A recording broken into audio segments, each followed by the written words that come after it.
Salutations au peuple de YouTube. Alors je vous retrouve aujourd'hui pour la quatrième partie, je crois, de l'exploration des lames du tarot Mysterium. Donc on a été du fou jusqu'à la justice, si je ne dis pas de bêtises. Donc j'ai commencé par les majeurs, évidemment. Donc ici, on va continuer avec le pendu. Pour le pendu, j'ai deux possibilités. Je vous montre. Hop. Alors, donc, voici les deux cartes que j'avais sélectionnées pour le pendu. Clairement, je pense que ma préférée, c'est celle-ci. Pourquoi celle-ci? C'est sûr qu'on ne voit pas concrètement un pendu, mais je pense que voilà, ce qui compte, c'est ce que ça représente et non pas ce qu'on voit. Donc, pour moi, ce que ça représente, c'est... donc, ce que j'aime dans le pendu, c'est la notion... déjà, la notion que le pendu n'a pas été nécessairement pendu par quelqu'un d'autre, mais qu'il s'est mis lui-même dans cette situation afin d'avoir un nouveau regard sur une situation, de voir les choses d'un autre point de vue. Et en fait, ce que j'aime dans cette carte, ce qui apparaît le plus clairement, c'est clairement, moi, ce que je vois en premier, c'est comme une bouche de monstre, où on a les yeux et les dents ici. Mais on comprend rapidement que c'est peut-être pas vraiment un monstre, c'est plutôt une grotte. Et en fait, au lieu d'être une grotte dans laquelle on pourrait rentrer et qui serait donc extrêmement effrayante, c'est une grotte dans laquelle on se trouve et à travers laquelle on voit le monde. Qu'est-ce qu'on voit de ce monde? Ma première idée, déjà c'est la nuit. Enfin, vous allez me dire c'est juste un rond blanc, donc ça pourrait très bien être le soleil. J'ai l'impression que c'est la nuit, de par les couleurs.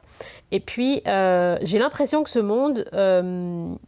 c'est plutôt un monde un peu apocalyptique, un monde dans lequel les choses sont difficiles, sont dangereuses.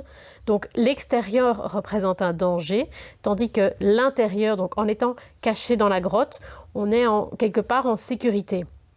Et c'est là qu'intervient la notion du pendu, donc dans l'idée de...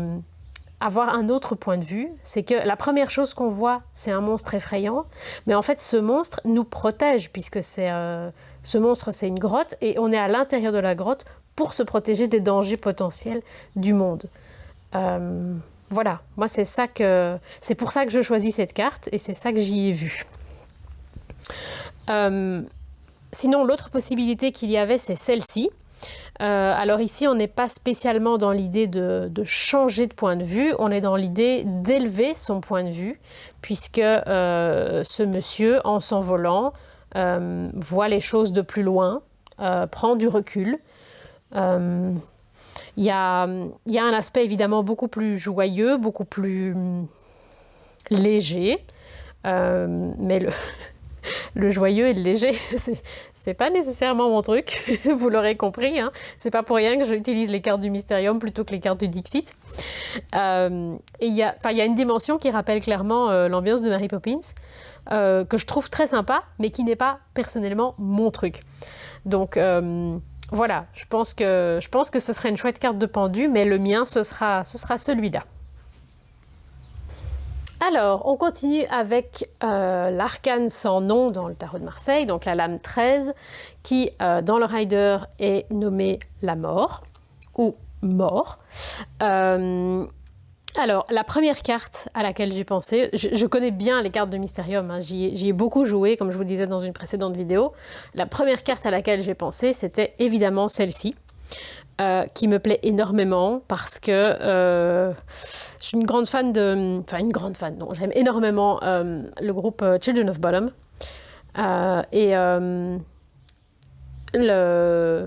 Donc, ils ont une mascotte. C'est un des rares groupes qui a une mascotte dans son logo. Donc, c'est la mort, la faucheuse. qu'ils ont appelé Roy, et qui est présente dans toutes leurs pochettes, enfin qui était présente dans toutes leurs pochettes, puisque le groupe n'existe plus depuis la mort du chanteur.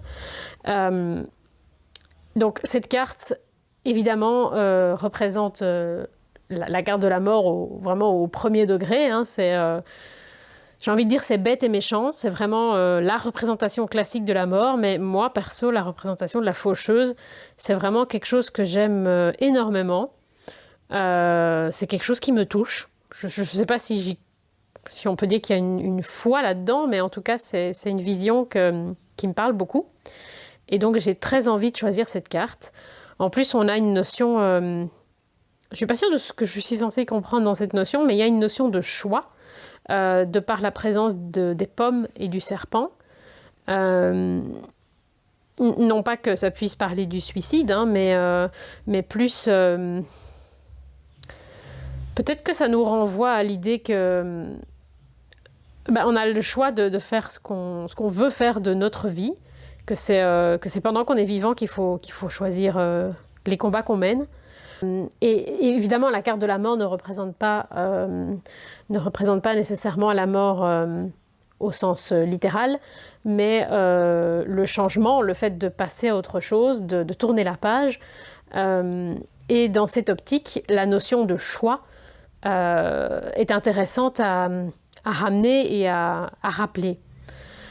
Sinon, il y a d'autres cartes. Il y a une autre carte en particulier que je trouvais très intéressante, c'est celle-ci, qui est beaucoup plus douce, beaucoup plus lumineuse, où on a cette notion de transformation. Je sais qu'il y a beaucoup de gens qui aiment que la carte de la mort ne représente pas nécessairement la mort au sens littéral, mais qui est cette notion de transformation, de renouveau. Et moi, dans cette carte, je vois l'idée du passage d'une vie à une autre, comme à l'existence du karma, du fait de la réincarnation. Mais également, ce qui me frappe aussi, c'est ce qui fait office de passage de l'autre côté du miroir, si on peut dire, c'est que cette structure ne ressemble pas du tout à un miroir, elle ressemble je ne sais pas comment ça s'appelle, mais c'est un tour en bois qu'on utilise qu'on vend dans les magasins de loisirs créatifs, qui est utilisé, je pense, pour tendre un tissu, pour faire de la broderie. Je dis peut-être des bêtises, hein, mais moi, c'est à ça que ça me fait penser. Et donc, ça nous renvoie aussi à l'art dans le sens... nos projets de vie, ce qu'on fait de notre vie, se renouveler soi-même dans son art. Voilà. Il y a plein de pistes. Je pense que c'est une excellente carte de la mort. Beaucoup plus douce, beaucoup plus lumineuse, qui amène à un autre débat. Mais je pense que je vais quand même prendre celle-là parce que moi, j'aime le sens littéral, hein, dans ce cas-ci. Alors, il y a cette carte-ci aussi que j'aime énormément, qui est qui nous parle aussi de la mort au sens assez littéral, puisqu'on a ce squelette, on a cette étendue de terre ou de sable ou de cailloux, enfin en tout cas une étendue grande, désolée, où la vie n'est plus. Et on a cette grange qui s'élève. C'est une des cartes où on garde la notion de rêve assez fascinante. J'aime beaucoup cette carte, mais je ne suis pas sûre que ce soit la meilleure carte pour... Enfin voilà, si je n'avais eu que celle-là, elle m'aurait bien plu, mais bon, la compétition est rude. Et alors, il y a celle-ci aussi, que j'aime bien parce que je vous avoue que moi, j'aime bien les rats et les souris. J'ai beaucoup hésité à où la mettre, parce qu'elle me raconte quelque chose, cette carte. Elle me rappelle aussi le fait que l'homme a tendance à considérer les rats et les souris comme nuisibles, et uniquement comme nuisibles, puisque les souris mangent les récoltes, les rats aussi d'ailleurs, et sont porteurs de maladies.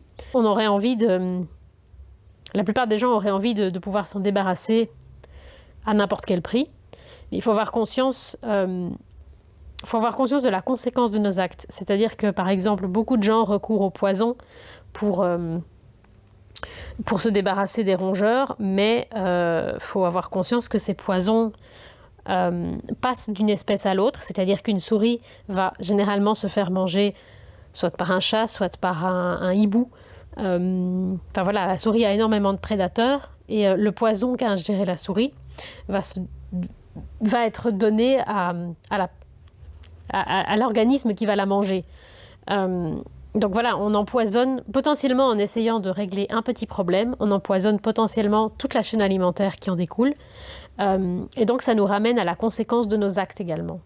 Ce que je trouve très intéressant, je ne suis pas sûre du coup qu'avec ce point de vue, ce soit pour la mort que cette carte a vraiment sa place.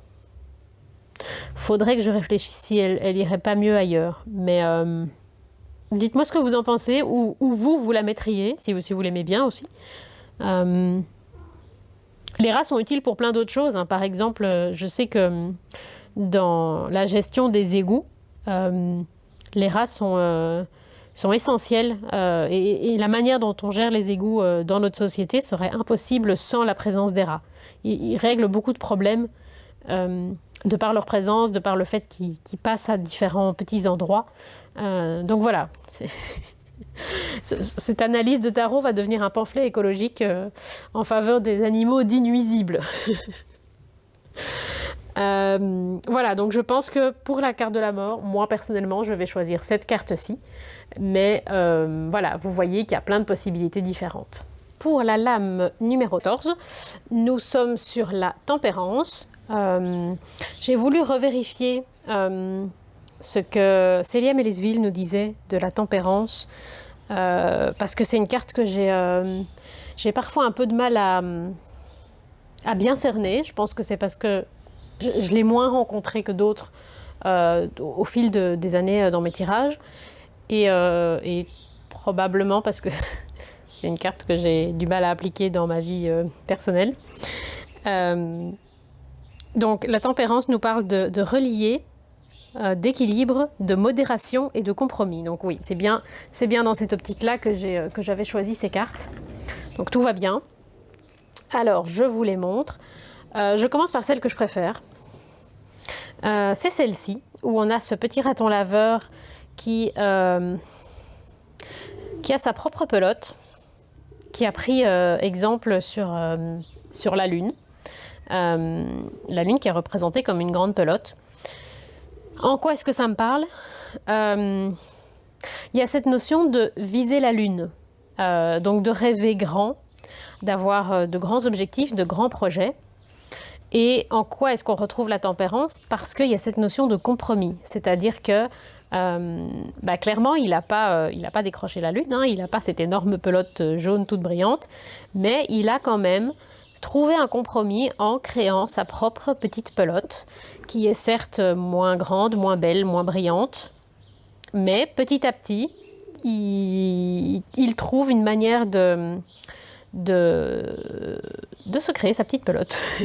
C'est cette notion de compromis sans renoncer. Enfin oui, vous allez me dire, c'est ça un compromis. C'est pas l'idée de renoncer, c'est de faire un compromis. Ok, bon bref, vous avez compris. Alors, cette même notion est présente ici. En tout cas, c'est comme ça que je le lis.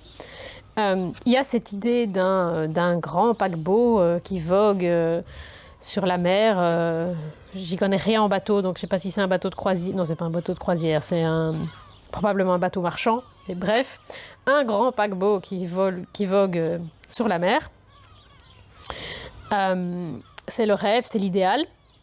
Et qu'est-ce qu'on fait quand on aime les bateaux ? On n'a pas ce grand paquebot magnifique, on a un petit bateau dans son bain.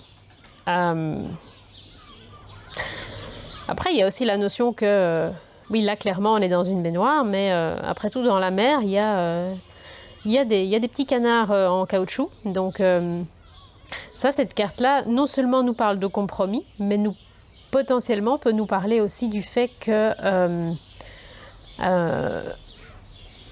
quand on voit les choses de notre point de vue, on est toujours très critique. mais on ne réalise pas que les choses ne sont pas parfaites pour les autres gens. C'est-à-dire que le paquebot qu'on admire, la personne qu'on admire, elle est peut-être tout autant juste dans son bain en fait. Elle a peut-être pas autant réussi que ce qu'on se l'imagine. Voilà, c'est une dimension qui, comment dirais-je, qui est une très bonne leçon pour moi-même. Je ne sais pas si ça vous parle ou pas, et peut-être qu'on s'écarte un peu de la tempérance, mais voilà. Alors j'avais aussi choisi cette carte-ci que j'aime beaucoup. Est-ce qu'elle est à l'endroit? Oui. J'aime beaucoup cette carte parce que, c'est marrant, on retrouve justement la pelote. C'est comique puisque l'un des mots-clés que Célia nous proposait pour la tempérance, c'était le lien, et on retrouve une pelote. Donc, je l'aime beaucoup parce qu'on a ces petites amanites ici et là. Moi, personnellement, j'ai étudié la biologie, je suis botaniste, mais je suis aussi mycologue puisque j'ai fait mon mémoire et 4 années de recherche dans le domaine de la mycologie, donc l'étude des champignons. Donc voilà, les champignons, c'est quelque chose qui, même si c'est plus ça que je fais comme travail aujourd'hui, c'est quelque chose qui m'a toujours plu, qui me plaira toute ma vie, qui m'accompagnera toujours. Donc dès qu'il y a un champignon, je me sens très concernée. Quel est le rapport avec la tempérance? Je me suis dit que clairement la Manitue-mouche, c'est pas un champignon que je vous conseille de manger. C'est très connu, hein, c'est un champignon qui est dangereux pour l'organisme. Il est hallucinogène, mais avec des conséquences dramatiques pour le cerveau, pour le psyché. Donc ce n'est pas juste prendre de la drogue, même si je n'essaie pas de banaliser la drogue, mais c'est vraiment pas une bonne manière de prendre de la drogue si vous êtes là-dedans, ce que je ne vous souhaite pas. C'est vraiment pas un champignon à manger, pas du tout. Mais il est quand même au centre de l'assiette. Et donc ça me ramenait à cette idée que en temps de crise, parfois il faut faire des compromis, quitte à la dernière chose qu'on aurait à manger, ce serait peut-être quelque chose qui serait mauvais pour nous. Mais on n'aurait peut-être juste pas le choix parce qu'on n'aurait rien d'autre. Voilà, je pense qu'on est un peu plus loin dans la notion de tempérance et avec un aspect que je trouve fort négatif. Donc moi, personnellement, je vais choisir cette carte-ci, que je trouve beaucoup plus douce, beaucoup plus poétique. Voilà, dites-moi ce que vous en pensez, si ça vous parle ou pas. Je vais arrêter ici cette vidéo. Dites-moi si ça vous a plu, donnez-moi votre point de vue pour les cartes que j'ai présentées. Voilà, n'hésitez pas à aussi liker, peut-être partager, vous abonner si vous aimez ce que je fais. Sur ce, prenez soin de vous. Je vous souhaite longue vie et prospérité.